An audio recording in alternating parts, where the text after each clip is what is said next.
you don't let us out, we're going to go to Attorney General's, we're going to turn you in. We threatened all this stuff, they let us out.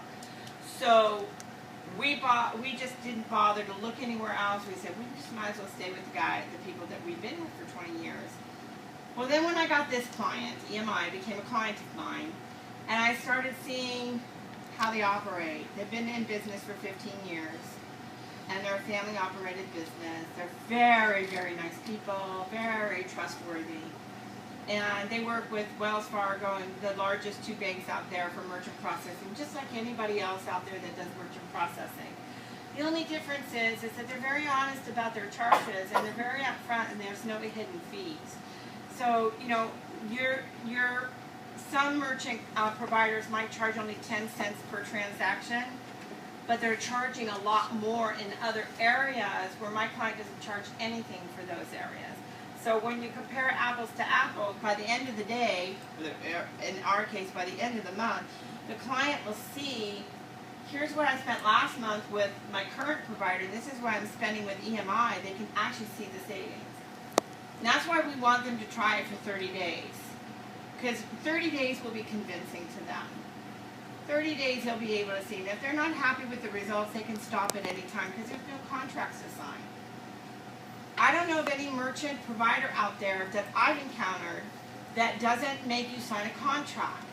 And the reason why is because they're giving their terminals away for free. Now some of them even charge for a terminal. But my client doesn't charge for a terminal. My client doesn't have hidden fees that you have to pay. And also my client's rates will never go up as long as they remain a customer with my client. Their rates will never go up. In 15 years, they've never raised their rates. So they have clients who've been with them for 15 years. They don't have turnover of customers because the customers are extremely happy. Okay, so I was so impressed I switched. After 20 years of being with my current provider, in May of this year, I switched over to my client, both accounts, the Butler and Sisk Enterprises, and I used them. And they gave me $300, you know, that incentive, and within 30 days after processing, I got $300 in both accounts. $600 that I could do with whatever I wanted. So I'm very happy with them. So not only are they a client of mine, but I'm a customer of theirs, and I'm fully, 100% happy with them and very sold on what they have to offer. And I've researched out there, and I don't know of anybody else that offers the same offer that they do. In fact, you know when you tell them the 0.05% plus 20 cents? Here's a secret. I don't want you doing this every single time. But if you run into somebody that says they're getting a better rate, and you know what? We guarantee at least 20% savings overall on your merchant processing fees. If we can't, you know, allow us the opportunity to at least compare apples to apples, and if we can't save you a minimum of 20%, then we don't earn the right to have your continued business. Does that sound fair enough? So we want them to try it just for 30 days. It costs them nothing. It costs them absolutely nothing. They don't even have to cancel their current merchant provider. They can keep that terminal. They can keep that provider at bay over here and just process with my client for 30 days and compare the difference. If they're not getting at least a 20% overall savings on their merchant processing fees, they have a right to cancel it anytime they want with no penalty, no nothing. They just have to return a terminal. And my client pays for the shipping of that terminal being shipped back. I mean, that's a great deal. There's no reason, no excuse for any of us to get somebody to try it out for 30 days so that they can experience the savings. I don't have time. Huh? I don't have time to experiment.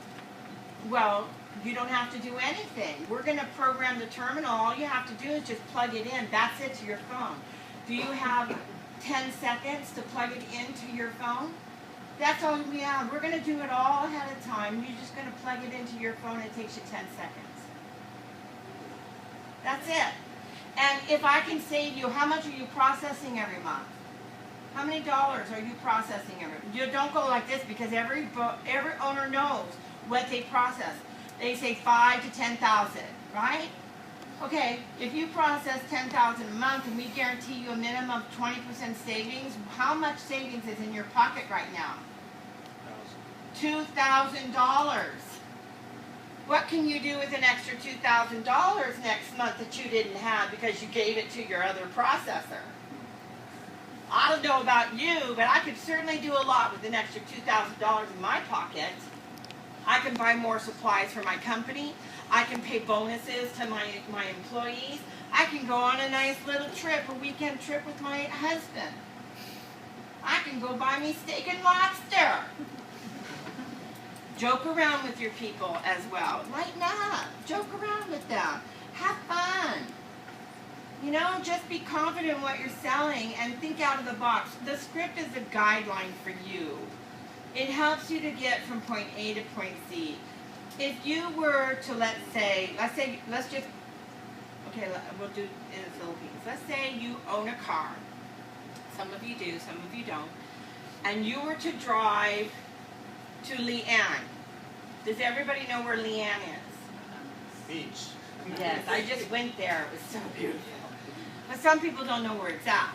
And if I told you, you need to go to Leanne and you need to go to the Pelican, you won't know where it's at. So you're going to need a map. You're going to need some directions, right? You're going to need something to help you get to your destination. Well, a script will do that for you. A script is a map. It helps you get from point A to point Z. Once you know the way, you really don't need this script. And for me personally, even though I write scripts and I'm a professional script writer, I don't like using scripts. Because it gets in the, I don't even like using this. As you see, I don't really like using this because I'm not really using it. It gets in the way of my creativity. It gets in the way of my ability to speak freely and be able to think out of the box and speak out of the box and be able to be convincing to you. Because see, if I can't be convincing to you, you're not going to use any of this stuff I'm telling you about. Right? So I have to sell you tonight, really. We're constantly selling people on lots of things. A little girl will sell to her mommy about wanting a piece of dessert, extra dessert, and she'll do a sales presentation to try to get, but maybe her sales presentation, oh please mommy, just one more piece. I promise I'll be a good girl tomorrow and I'll go to sleep really early. I mean, that's a sales pitch, right? I mean, we've learned to do sales pitches since we were little. Okay, so we're always selling something, and so what is sales? Sales is being able to convince somebody to see it your way, right? It's convincing somebody to see it your way. All right, so style of delivery is really crucial. And you don't want to sound canned in your presentation. Canned meaning like a robot. Because if you sound boring, you sound like a robot, they're just going to hang up on you. When, in the reports that I get, the production reports, and it shows like how many hung up and how many that says do not call, and you're supposed to disposition that. The reason why we want you to disposition it, because when I see the report, and I have two kinds of reports I look at. I look at the overall production report, and then I look at the agent per agent report. And I see agent, let's just going to pick on this row right here. You got a 30% do not call and 40% hang up. You have 20, 30. You have 10, 15. You have 5% to 3%. What does it tell me? What does that tell me? The percentages here. She has the highest percentage of do not call and hang-ups. What does that tell me? She's calling off the same database. She's in the same center. She has the same script. She has the same offer. What is it telling you? Huh? They're not convincing. The Well, delivery is not convincing enough. not only is she not convincing, she's delivering poorly. Primarily, she's delivering poorly. If she's not convincing, they're going to say, I'm not interested. That's on there, too. Because I look at the not interested as well. And if I see a high not interested amongst some of the other agents, then I know that she's not using rebuttals. But when I see a do not call, and I see hang-ups, you're going to get do not calls and hang-ups, okay? But I get very little of them because I can engage my prospect and I can entertain them while I'm on the phone with them. I'm still going to get hang-ups. I'm still going to get do not call, but I'm going to get very, very little. I'm going to be like her. I'm going to get 2 to 5%, not 60 to 40%. Okay? So the one that's getting the most is delivering their message the worst. Got it? So when you guys, who's a team leader here? Only 1, 2, 3? Team leader? Just 3? Team leader? Okay. Team leader? Yes. 4? Alright. When you look at the production report of each agent, the agent production report, don't just give it to us for our benefit. Look at it. And compare amongst all the other agents. I don't even need to listen to your recordings to know what's going wrong with the presentation. When I see a higher percentage of hang-ups and a higher percentage of do not calls from one agent to another, then I know that she's delivering poorly. If I see a high, I'm not interested. High, meaning above what everybody else is doing in the room. That means she's not going into her rebuttals. And she's delivering poorly. Could be. Then I'm going to have to listen to their recordings and kind of get a gauge of what's going on. Alright. So let's pretend I have these 2 people over here and you. I'm going to pick on you again. You guys sell insurance. Okay? You're with, I'm just going to U.S. insurance because I don't know what the insurance companies are here. New York Life. You sell Prudential and you sell Principal Financial Group. Those are 3 huge companies in the U.S. The 3 largest. There's lots of others, but they're the 3 largest. And you are the consumer and you want to buy life insurance. Okay? And so your husband tells you you need to get 3 bids. Okay? So you call these 3 companies and you get a bid from each one of them. Pretty much, if you call around those 3 companies, they're all going to offer pretty much the same. The prices are going to be pretty close. The length of business is pretty close. You know, they're all reputable companies. So you have to make a decision, right, of who you're going to choose. Because everything is like really close to each other, so you can't really decide on price, but they're pretty close. The reputation of the company, they're all really reputable. They've all been in business the same number of years. So what's going to help you make your decision?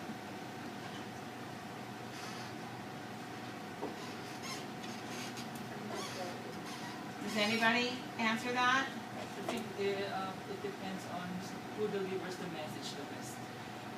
Who the person you like, right? If you don't like her, but then you like these 2, who you like the best? And it's really who delivered their message the best and captivated you, and grabbed your attention. That's one that you're going to like the best, and that's one you're going to do business with. Okay, so that's what we want to do when we do our style of delivery. I won't pick on you anymore. You're too shy. I'm going to go somewhere else. Okay. All right. So let's get into strategic pause. Have you seen the 3 dots and an arrow in your script? Yes. Yes. Do you know what it's for? Yes. Do you do it?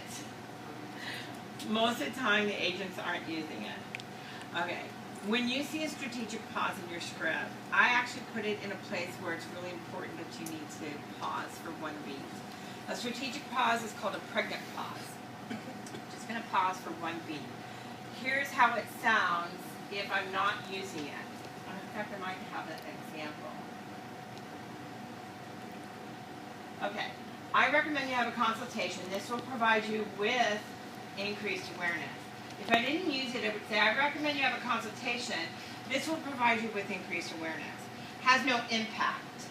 But if I want impact on increased awareness, which is a benefit statement, it's something that's going to benefit them, then I'm going to say, I recommend you have a consultation. This will provide you with Their mind actively is engaged, saying with what? They are not verbally saying that, but you've got their mind engaged and saying with what?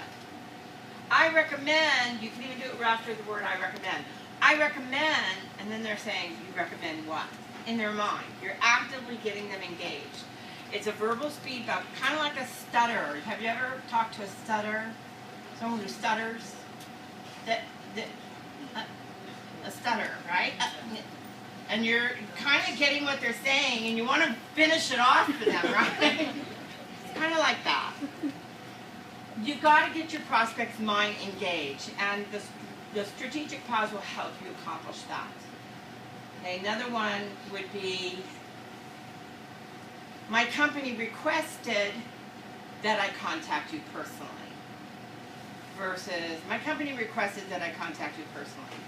Has no impact. My company requested that I contact you personally. So strategic pause is very important if you want to get at least 5 seconds of your prospect's attention. There we go. My company requested. I don't need this, but it's just giving you the visual here. Alright. Let's go to voice inflection.